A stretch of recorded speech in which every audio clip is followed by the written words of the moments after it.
Et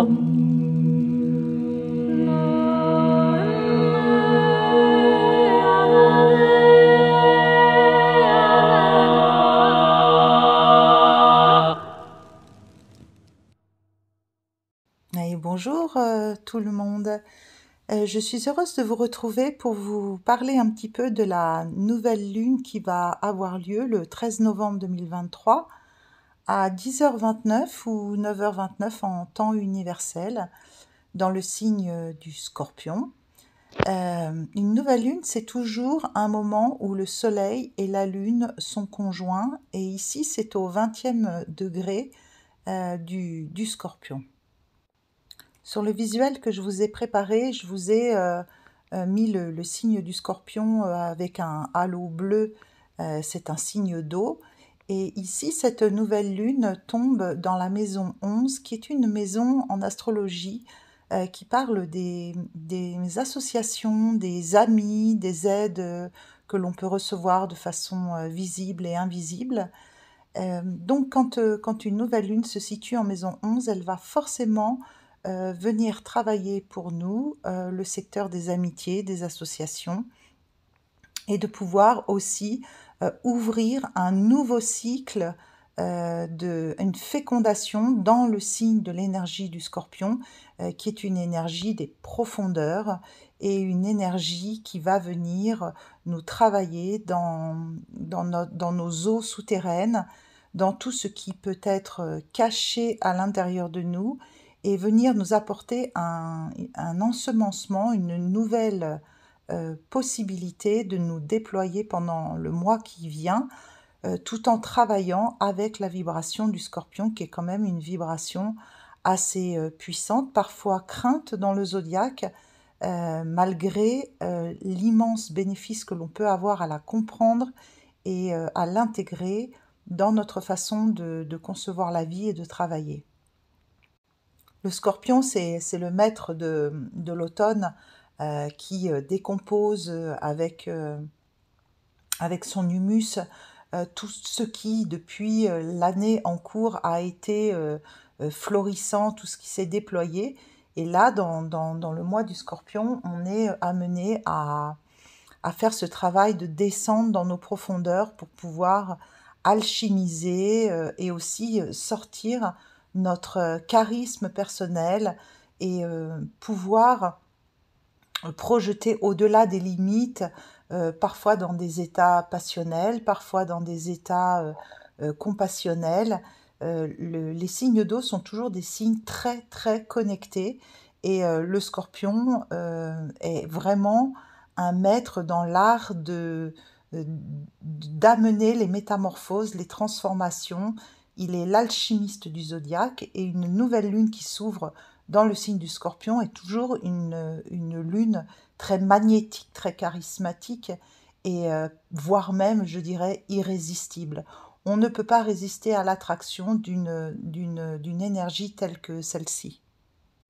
Donc la planète Mars qui correspond à l'action, qui correspond aussi à l'engagement également, à parfois des états belliqueux, etc., à un masculin, à du yang en astrologie. Quand elle est conjointe à la Lune, déjà, ça va donner des remous émotionnels importants, peut-être même des introspections qui peuvent être, une introspection est toujours à l'intérieur, mais accompagné de Mars, ça peut parfois être des auto-jugements ou des comportements envers soi-même qui manquent de justesse parce que pris dans un émotionnel et on agit parfois un petit peu sous le coup de l'impulsivité et ce qui peut donner aussi de façon mondiale, la lune représentant souvent le peuple, l'enfant du village, l'enfant du peuple, un Mars sur la lune peut donner quelque chose d'assez agressif pour le peuple et pour l'enfant. Donc on peut se retrouver comme ça avec une configuration assez électrique puisque on a un amas en Scorpion que vous pouvez voir Soleil, Lune, Mars, la planète Cérès qui sont conjoints sur quelques degrés. Donc ces quatre énergies travaillent ensemble Le soleil, qui est quand même aussi un principe masculin, un principe de conscience, éclaire les profondeurs du scorpion, éclaire les relations au niveau des amitiés, au niveau des groupes, au niveau du collectif. La maison 11 est en analogie la maison du Verseau, donc un signe très très collectif. Et Mars, au milieu de cela, va envoyer un message assez puissant, assez fort d'action, voire de réaction. Cérès, la planète qui gouverne nos choix et qui est aussi le maître des récoltes à l'intérieur de nous, de ce que l'on récolte, tout ça en conjonction dans la maison 11 vient nous demander de faire des bilans en profondeur, mais ça se fait un peu comme sur un mode, j'ose dire que moi je le ressens comme agressif. Donc ce qui renforce cette impression que je peux avoir, c'est que en face, il y a la planète Uranus qui est le maître de la maison 11 hein, du Verseau, et Uranus c'est quand même la planète de la révolte, de la liberté. Elle est très électrique, elle est aussi très spirituelle, c'est une planète d'ouverture de conscience.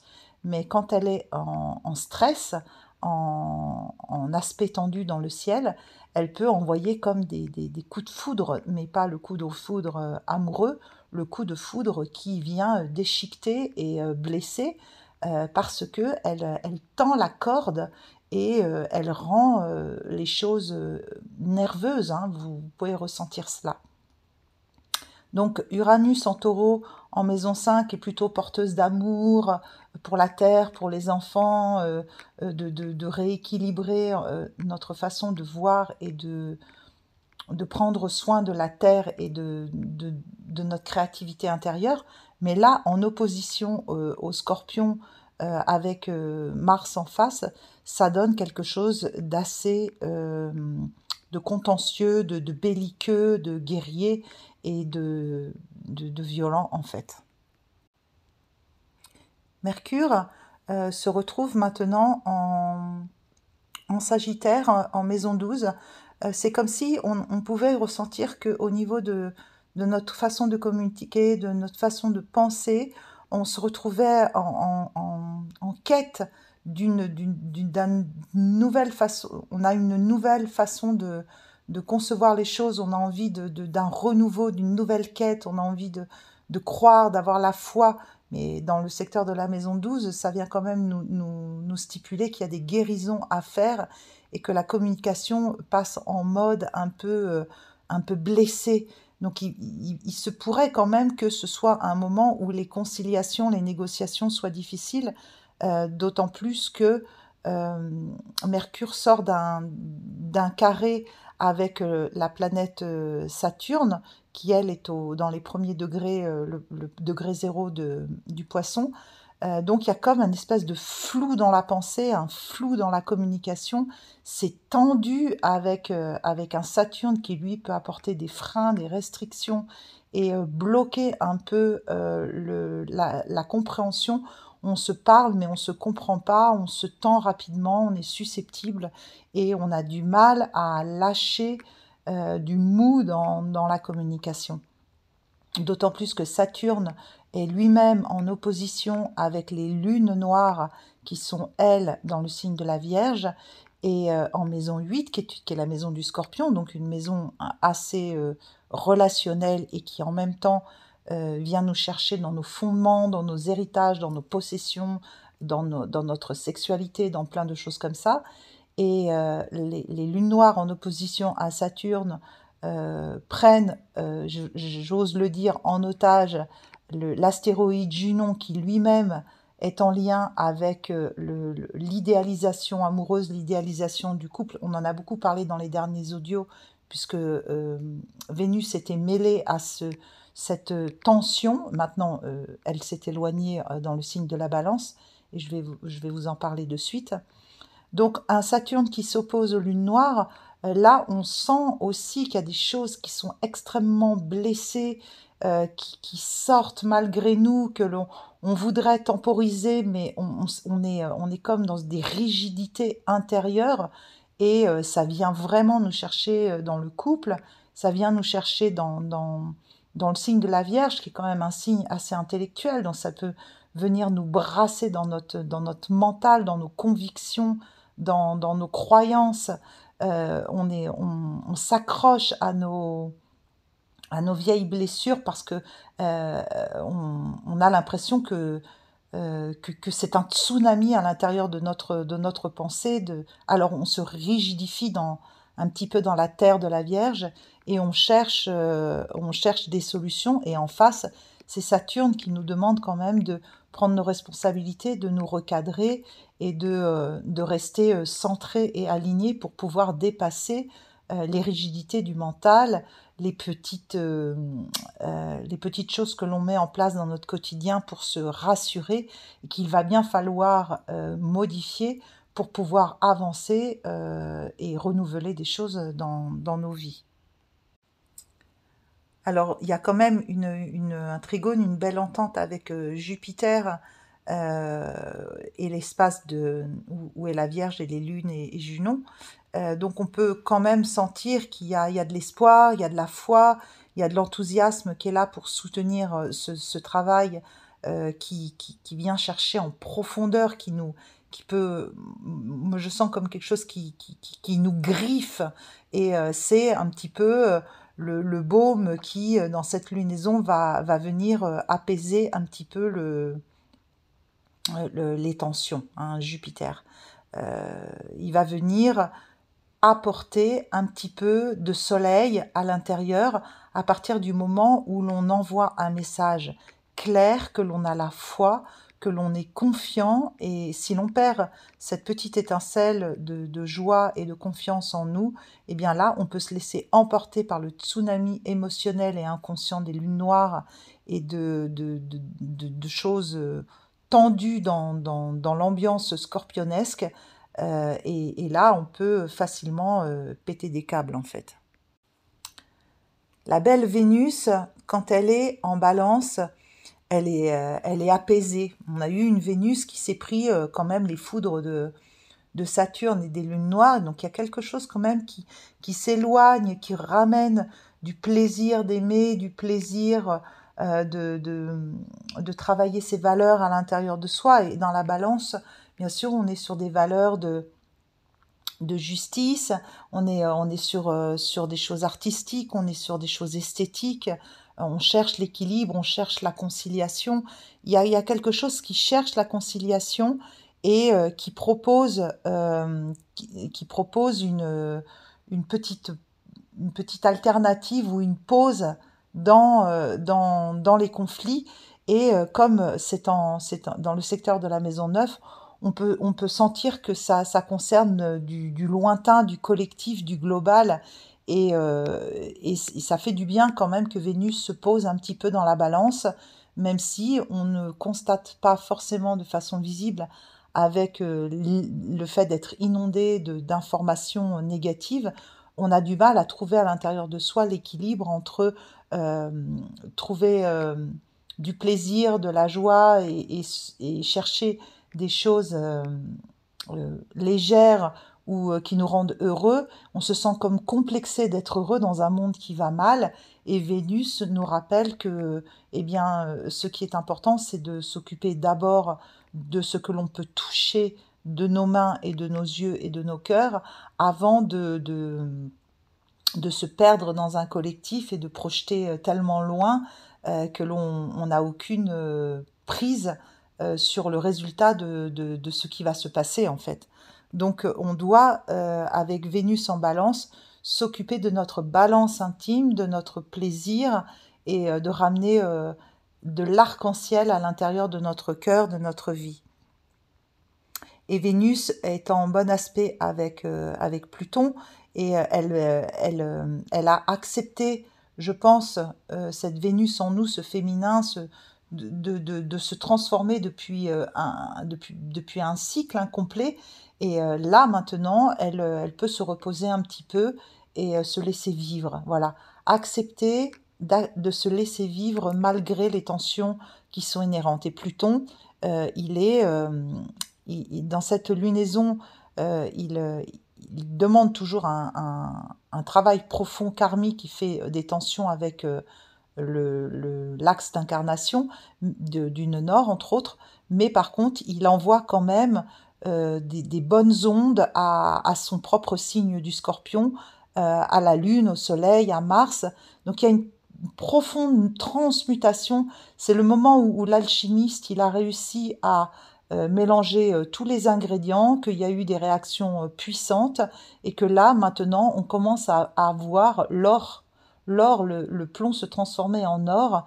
Et je pense que là, on a un Pluton qui est très aidant, qui est très soutenant pour justement le féminin, nos valeurs et pour nous dire que après la transformation, il y a toujours quelque chose qui renaît des cendres. Ça, c'est vraiment le message du Scorpion, le phénix qui sort ses ailes et qui remet sa flamme en route et qui renaît de ses cendres. Dans quelques temps, on passera dans le signe du Sagittaire dont le maître est Jupiter et on va devoir sortir de cet état un peu de choc dans lequel on est un peu sidéré de par ce qui se passe dans le monde et de ce qui se passe en nous et d'accepter de poursuivre dans la foi avec notre soleil intime, notre chemin, la progression du travail qui est en cours. Et Pluton, là, je le sens comme assez soutenant, assez aidant. La belle Neptune, qui est toujours en Poisson, donc une planète d'eau dans un signe d'eau, c'est le maître qui est chez lui, continue à nous envoyer énormément d'intuition, de connexion, de connexion télépathique, de sensorialité, de sensibilité, et elle soutient profondément aussi le travail dans cette lunaison en envoyant des messages d'espoir. Neptune, c'est quand même la bonne étoile qui veille un petit peu, c'est la grande mère qui veille sur le peuple, la lune, et qui apporte quand même son éclairage, c'est l'étoile au milieu de la nuit. Donc Neptune, elle essaye, de par son positionnement en maison 3, de nous travailler sur nos relations proches, sur la communication, mais on est quand même tiraillé par des énergies qui sont tellement fortes que ça peut aussi nous faire passer des vessies pour des lanternes ou nous ramener dans des illusions profondes. Donc il y a toujours un juste milieu à avoir entre se laisser aller au rêve et savoir que c'est un rêve.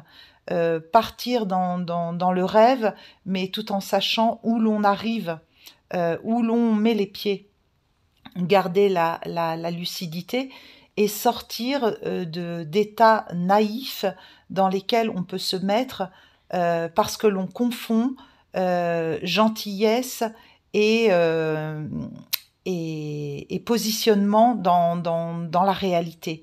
Donc on peut très bien être ferme et gentil, et on peut aussi être ferme et ouvert d'esprit. C'est quelque chose qui se travaille comme ça avec Neptune, qui, elle, peut nous faire croire que si l'on dit non ou si l'on se positionne, on va passer pour être faible et que nos vulnérabilités ne sont pas acceptables. Alors, du coup, on se construit des personnages un peu travestis, on travestit notre sensibilité, notre sensorialité, on n'ose pas la montrer de peur d'être rejeté, de ne pas être aimé parce qu'on serait pris pour quelqu'un de faible ou de vulnérable. La sensibilité de Neptune en Poisson est immense. Vénus en Balance nous amène vers des sphères artistiques. N'oublions pas, dans cette période si délicate et tellement contraignante, de rêver, de créer, de nous entraimer, de nous prendre par la main et de faire ensemble. L'ascendant de cette lunaison est quand même en Sagittaire, hein. C'est pour ça que je sens ce besoin de foi, de loi qui est très fort en nous. Et c'est vraiment renforcé par le fait que la part de chance, donc sur le graphique, c'est le petit rond avec la croix, et vous pouvez voir qu'il est exactement à 18,48 sur l'ascendant. Et je trouve que quand il y a des conjonctions précises aussi fortes, pour moi, c'est marquant. C'est un message qui est envoyé pour dire, là, particulièrement, gardez la foi. Si vous plantez à la nouvelle lune, c'est le moment d'ensemencer le nouveau cycle de 28 jours qui se déploie et qui va nous offrir un cadre sécurisant, savoir où l'on va. Si ce 13 novembre ou le 14, lorsque la lune commence à croître, on plante des graines d'espoir, de joie et de foi, on est totalement favorisé, on est totalement pris en charge et soutenu par les énergies. À partir du moment où on va dans la sphère d'évolution, qu'on reste dans une dynamique optimiste, on ne peut que croître. Si l'on plante des graines de négativité, qu'on entretient la décroissance en nous, la dévalorisation et l'involution, donc qui est l'inverse de l'évolution, hein. Cette involution nous emmène dans des spirales négatives, et quand on est dans l'énergie du Scorpion, on peut descendre avec Hadès dans les profondeurs de nos boues intérieures, et là on peut vraiment déployer de l'angoisse, et c'est pas la proposition qui est faite pour cette nouvelle lune. Dans cette nouvelle lune, le cycle qui s'ouvre, il dit ok, là on est sur un gros nœud de transformation qui est belliqueux, mais par contre, on sait très bien qu'il y a toujours quelque chose qui s'ouvre après quelque chose qui s'est fermé. La notion d'impermanence et de cycle est très puissante dans cette dans cette lunaison de nouvelle lune. On a toujours la planète naine Eris, qui est extrêmement lointaine dans le système solaire, qui est conjointe au nœud nord. Et vraiment, le message est toujours le même, et il va le rester pendant un moment, qui est de nous recadrer dans le fait que nous allons de la discorde à l'unité. Pour moi, le message reste toujours le même, et je vais vous le répéter encore dans d'autres podcasts, que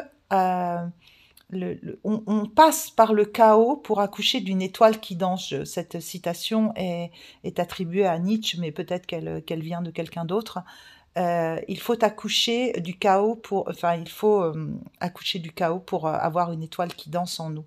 Donc c'est quelque chose de très puissant que de croire que tout ceci n'est pas fait pour nous amener à la dissolution, la disparition, mais à la dissolution de la discorde pour entrer dans l'unité, dans la réconciliation de nos polarités, de l'humanité, des frontières, de l'humain.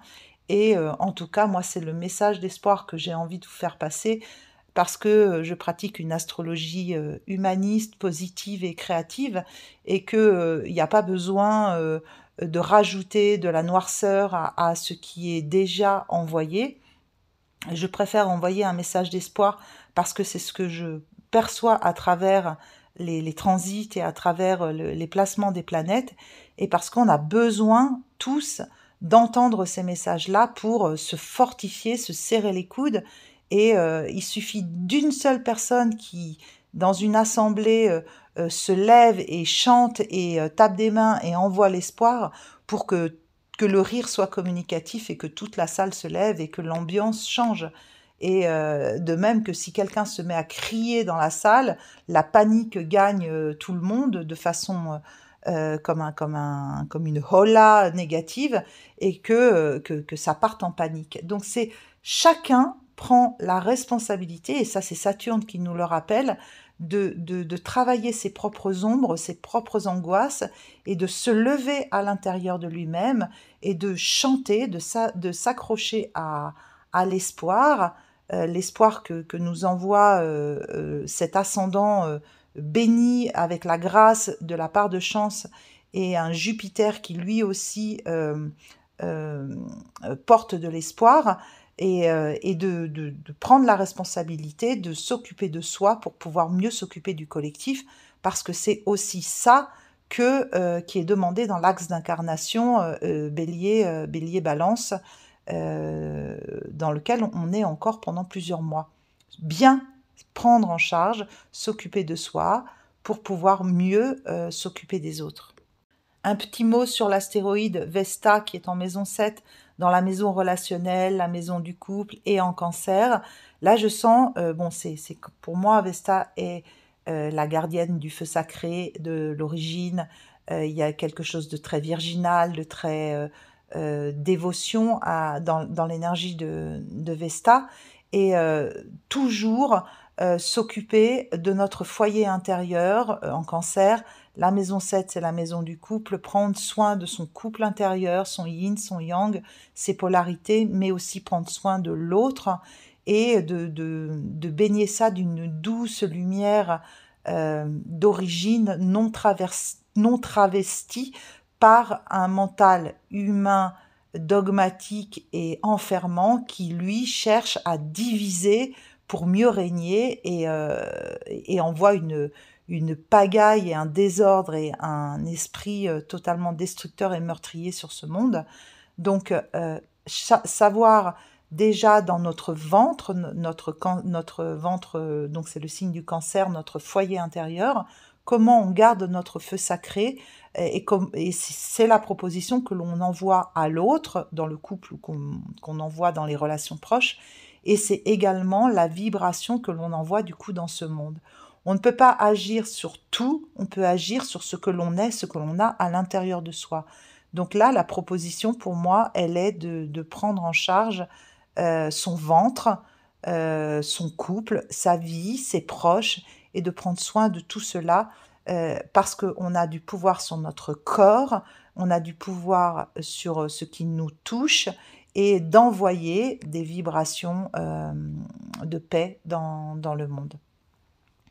Alors évidemment, il y aurait beaucoup à dire encore, mais ça fait des vidéos, des podcasts après qui sont très longs, et j'ai envie de vous dire, plongez dans ce graphisme, et vous pouvez aussi faire la méditation de Lady Océania, qui est la méditation intemporelle, qui est toujours en proposition au niveau de la nouvelle lune pour nettoyer les mémoires, et vous pouvez aussi me contacter pour que je puisse faire un travail avec vous si ça vous intéresse, votre thème ou des synastries ou votre évolution solaire.